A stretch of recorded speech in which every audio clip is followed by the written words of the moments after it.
आज उनका जन्मदिन है और एक और बात याद आ रही है कि एक जी समय के बाद में उन्होंने अपना जन्मदिन सेलिब्रेट करना छोड़ दिया था। बिल्कुल। क्योंकि जो उनके दोस्त थे, जो गीतकार थे शैलेंद्र, जी उनका जी निधन उसी दिन हुआ था जिस दिन राज कपूर साहब का जन्मदिन आता है। तो इस हिसाब बिल्कुल से शैलेंद्र साहब की पुण्यतिथि भी है आज। और बिल्कुल। शायद 1966 या 67 शैलेंद्र साहब जब नहीं रहे थे, 66 तो 66 कितना 66 66। 66 66 हाँ। हाँ, तब तो उनका देहांत वो जो हुआ है था। तो उनका देहांत हुआ और उनको इतना गहरा धक्का लगा कि उसके बाद उन्होंने कभी अपना जन्मदिन नहीं मनाया। नहीं टीम बना। तो उन्होंने देखिए जबरदस्त बनाई थी अच्छा, 1 मिनट, म्यूजिक 1 की। मिनट, जी। 1 मिनट। अशोक कुमार का जन्मदिन 13 अक्टूबर का था ना, उसी दिन किशोर कुमार का देहांत हुआ। उन्होंने भी बाद में मनाना छोड़ दिया। हाँ, जी, प्लीज कंटिन्यू। ये ये ट्रेजेडी है। देखिए यही बात है कि आपके जीवन का जो सबसे प्रिय व्यक्ति है वो उसी दिन जाता है। तो वही मतलब मतलब सिर्फ फ़िल्म की बात नहीं, क्योंकि म्यूज़िक की बात कर रहे हैं। तो और जैसा आपने बताया कि मतलब 2 साल तक उन्होंने खुद शास्त्रीय संगीत सीखा था। यही वजह है कि शंकर जयकिशन, इधर शैलेंद्र, उधर उसके बाद में मुकेश की आवाज़ उनकी मतलब एक ऐसा था कि मतलब वो सब मिला के मतलब एक पर्सनैलिटी थे। पूरे अच्छा, म्यूज़िक जरूर अगर जी। हाँ। क्षमा कीजिएगा। देखिए, राज कपूर साहब कहते थे ना, मुकेश मेरी आवाज है। जी, जी। ठीक है ना। और सबसे ज्यादा राज कपूर पर आवाज किसकी फिट लगती थी? मुकेश जी की। जी। लेकिन महबूब खान के साथ इकलौती फिल्म जो राज कपूर ने की, हाँ, उसमें मुकेश जी की आवाज दिलीप कुमार साहब को मिली और रफी साहब की आवाज राज कपूर को मिली। ठीक। झूम झूम के, वो है ना, नाचो गाओ खुशी के गीत रे, वो किसे मिली? हाँ, जी, दिलीप साहब को मिली। तो जी, और रफी साहब ठीक की है। मिली हुई एकमात्र आवाज थी। और एक बात और कहूं मैं, कि तीसरी जी। कसम, मारे गए गुलफाम था नाम तो उसका, कहानी हाँ, का। बिल्कुल, हाँ, जब वो हाँ। सारा फाइनल हो गया, शैलेंद्र का मैं बना रहा हूँ, जी, और जी। बासु बासु चटर्जी को लिया था इसमें। हुँ, भट्टाचार्य थे, चटर्जी डायरेक्टर। चटर्जी।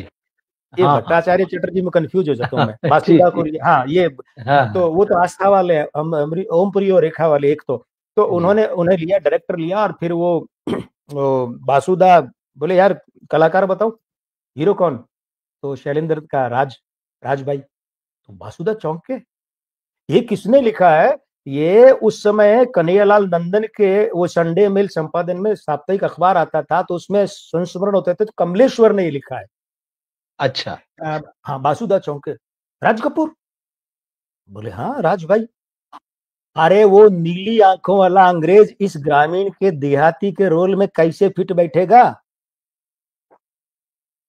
तब के लोग बड़े धाकड़ होते थे, स्टार का दर्जा देकर बिल्कुल। टिप्पणी नहीं करते, जो करना कर। तो राज कपूर साहब आए, वो सीटिंग में इतने में आ गए, तो बोले बासुदा मुझे 5 मिनट दीजिए। 5 मिनट में वो सारा गेटअप वगैरह चेंज कर आए। कालन भैया, यूं वो गमछा यूं फेंक के, कालन भैया। हाँ, हाँ।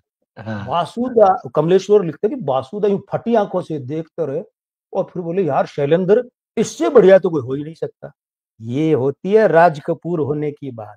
और साहब उसके बाद तो फिर एक कल्ट फिल्म बनी, पिट गई, वो क्योंकि तो है। वो हाँ, मार्केटिंग नहीं जानते थे शैलेंद्र।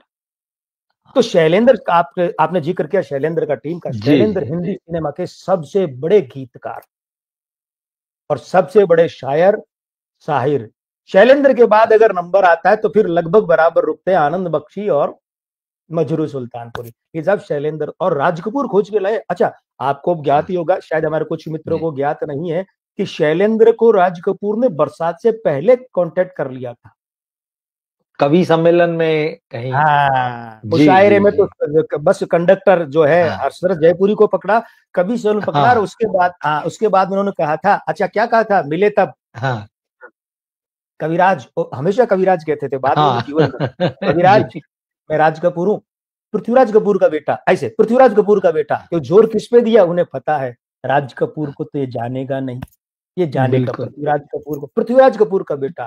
तो शैलेंद्र रुके, बाद बोलो, बोले मेरी फिल्म में गाने लिखने, बोले मैं नहीं लिखता। वो कम्युनिस्ट है ना वो भी, लेकिन आप उनके गानों में बिल्कुल। देखिए, कहीं कम्युनिस्ट वाद की गंध है क्या? वाद की गंध नहीं है, साम्य वो जरूर है। तो है। फिर उसके बाद थोड़े समय बाद में उन्हें पैसों की कमी पड़ी, बीमारी और कुछ दिक्कत आ गई शैलेंद्र को, तो उन्हें जी, राज जी। कपूर याद है, वो गए और राज साहब ने कहा आइए, बस उसके बाद तो इतिहास है सर, गजब के लोग थे। वही देखिए मतलब राज कपूर अकेले होकर राज कपूर नहीं है। राज कपूर सिर्फ एक शख्सियत मान लें वो नहीं, वो पूरा टीम है, वो आदमी लीडर था, उसके पास विज़न था, इसीलिए वो शोमैन था। हाँ, अब इसी बात से जुड़ा जी, एक प्रसंग और आपको बताता हूँ, जी। मित्रों को बताता हूँ कि अ, आवारा में, फिर 420 में छोटे-छोटे रोल शशि कपूर ने किए थे, राज कपूर के बचपन हाँ, के। तो थोड़े बड़े हुए, और ये बात है शायद दो जासूस फ़िल्म के आसपास की, जो राजेंद्र कुमार राज जी, कपूर ने की। तो शशि कपूर जी, एक दिन बोले, क्योंकि शशि कपूर उनसे इतने छोटे थे कि शायद 15 या 17 साल छोटे थे, तो छोटे भाई की बजाय वो बेटे की तरह ट्रीट करते थे। जी। तो उन्होंने कहा कि भाई, बिल्कुल भाई कहते, बोले भाई यार एक बार वो है ना, वो उनका जो चुहलबाजी वाला अंदाज है शशि हाँ, कपूर, हाँ, हाँ। यार एक बार है ना वो आवारा वाला ड्रीम सीक्वेंस फिर फिल्मा दो यार मुझे लेकर, ऐसे। तो हाँ, राज कपूर बोले कहीं उदास, बोले कि कर लूंगा बेटा, लेकिन शैलेंद्र हसरत को लिया, शंकर जयकिशन को लिया, कर लूंगा। कहाँ से लाए? वो तो उनमें से आधे लोग तो दुनिया में नहीं थे उस समय। बिल्कुल, बिल्कुल। तो वही वो जो ये शोमैन होता है, जो जो जी, सपने देखता है, जो बड़ी सोच रखता है, वो उसकी जी, पर्सनैलिटी में दिखती है, वो उसके काम में दिखती है। जी, और वो आप एक दिन उसको जन्मदिन उसका सेलिब्रेट करके उसकी 10 फ़िल्में दिखाकर जो है, उसको हाँ, लोगों नहीं, को नहीं समझा सकते। उस आदमी का उसके लिए कद एक ओछा बहुत करना हो गया। हाँ, उसके लिए एक बहुत बड़े वृहद आयोजन की ज़रूरत थी, जो शायद 2-3 दिन नहीं मतलब पूरे साल भी चल सकता था। मुझे लगता है कि बिल्कुल, ये इसीलिए हमने ये बातचीत की, क्योंकि हमें लग रहा है कि कहीं ज़्यादा बड़ा और कहीं बहुत सारे लोगों को जोड़कर ये कार्यक्रम होना चाहिए था। सिर्फ़ 10 फ़िल्में दिखा देना कुछ शहरों में, एक-एक शो पारिवारिक एक-एक आयोजन नहीं। फ़िल्म का, ये हाँ, पारिवारिक ही है दरअसल। हाँ। भले ही कहने को कह लें कि कपूर परिवार और कपूर खानदान, तो कद छोटा ही करता है जैसे आपने कहा। अरे लेकिन भाई, वही है जैसा कि कपूर परिवार, जी, कपूर खानदान, तो ये उनकी बरसी मना रहे हो या एक शताब्दी का आयोजन कर रहे हो? बिल्कुल। अच्छा, एक जबकि बात और है सक्षम रवि हैं जी। सारे लोग। जी, हाँ, है। देखिए, सक्षम है, ऐसा नहीं है। सबसे जी, पहले क्या है, संपर्क और पैसे से सक्षम है। दूसरी बात क्या, इन्हें ये भी एक बिल्कुल, करना चाहिए था कि राज कपूर के बारे में बात करने के लिए सेमिनार रखते, तो उसमें एक सत्र ये भी रखते कि विदेशों से फिल्मकारों को बुलाते। ज्यादा आते तो 2-3 सत्र रखते, वो बताते कि राज कपूर की फिल्मों बिल्कुल। का उधर क्या असर है, वहाँ हॉलीवुड पे पर, क्या है? रशियन फिल्मों, कोरियन, चाइनीज, जापानी फिल्मों पर। तो पता चलता ना, राज कपूर एक मुंबईया कलाकार मात्र नहीं, वो सही है। पूरे वैश्विक स्तर पर के फिल्मकार थे भाई। कहाँ है वो बात? इस पूरे आयोजन में कहीं ऐसा कुछ है क्या? आपको बेहतर कहीं पता होगा। कुछ नहीं है, कहीं कुछ नहीं है भाई। तो वही तो दुःख हुआ हमें, इसीलिए हमने कहा कि ये बातचीत करते हैं। काफ़ी समय दिया है सर आपने, लेकिन इन सारी बातों के बीच भी ठीक है, हम भी उन्हें बहुत प्यार से याद कर रहे हैं, और जैसा कि वही कहते रहे हैं कि शो मस्ट गो ऑन। अब चाहे जिस स्थिति में हो, चीज़ें चलती रहना चाहिए। तो अगर आप कोई आखिरी बात कहना चाहें इस कार्यक्रम में या राज कपूर साहब के बारे में तो कहिए फिर, क्योंकि 1 घंटा होने आ रहा है और आपसे मैंने 1 घंटे का ही समय लिया था। जी, मैं तो बस इतना ही कहूंगा, राज कपूर साहब की फिल्म से लेते हुए, और फिल्म बहुत क्लासिक फिल्म, कल्ट फिल्म, सब जानते हैं, मेरा नाम जोकर।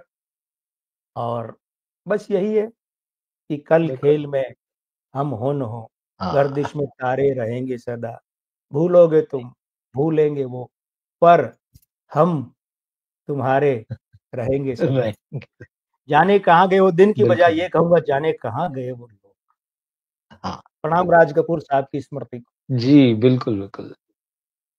तो हम इस कार्यक्रम को फिलहाल यहीं विराम देते हैं, और समय-समय पर तो ख़ैर हम बात करेंगे ही। राज कपूर जी, साहब के लिए बात करने के लिए कोई दिन और कोई आयोजन की ज़रूरत नहीं है हमें। तो यहाँ हम इस कार्यक्रम को अपने समाप्त करते हैं। एक हमारे दर्शक हैं एसके साहब, पूरा नाम नहीं लिखा है। इन्होंने दरअसल आपके ही लिए लिखा है कि please give numerology predictions for 2025। तो हम आने वाले है, दिनों में लेकर आएँगे हाँ, डॉक्टर साहब के साथ में, बिल्कुल। एसके और साहब, ये नए साल के सारे जी, प्रेडिक्शन आपको हमारे चैनल पर लगातार कल से मिलना शुरू हो जाएंगे, अवश्य देखें। हाँ, डॉक्टर साहब के चैनल पे मिलेंगे आपको। और फ़िल्मों से आपको डॉक्टर कुमार गणेश न्यूमरोलॉजिस्ट करके यूट्यूब पर चैनल है डॉक्टर साहब का, तो आप वहाँ जुड़ सकते हैं, सारे प्रेडिक्शन मिलेंगे। और फ़िल्मों से जुड़ी जो बातें होंगी, वो आपको यहाँ भी मिलेंगी, तो आने वाले दिनों में हम उसको प्लान कर रहे हैं। जी, तो बहुत-बहुत धन्यवाद आपका। तो थैंक यू सर। आपने इतनी सारी बातें कही और मुझे लगता है हमारे देखने सुनने वालों को बहुत मज़ा आया होगा उसमें, और बहुत सारी नई-नई जानकारियाँ भी उन्हें मिली होंगी और एक जी, नया इंसाइट भी मिला होगा, जो नहीं जानते हैं राज कपूर के जी, बारे में। जी, शुक्रिया सर, हम फिर मिलते हैं अगले किसी कार्यक्रम में। प्रणाम, धन्यवाद। हाँ।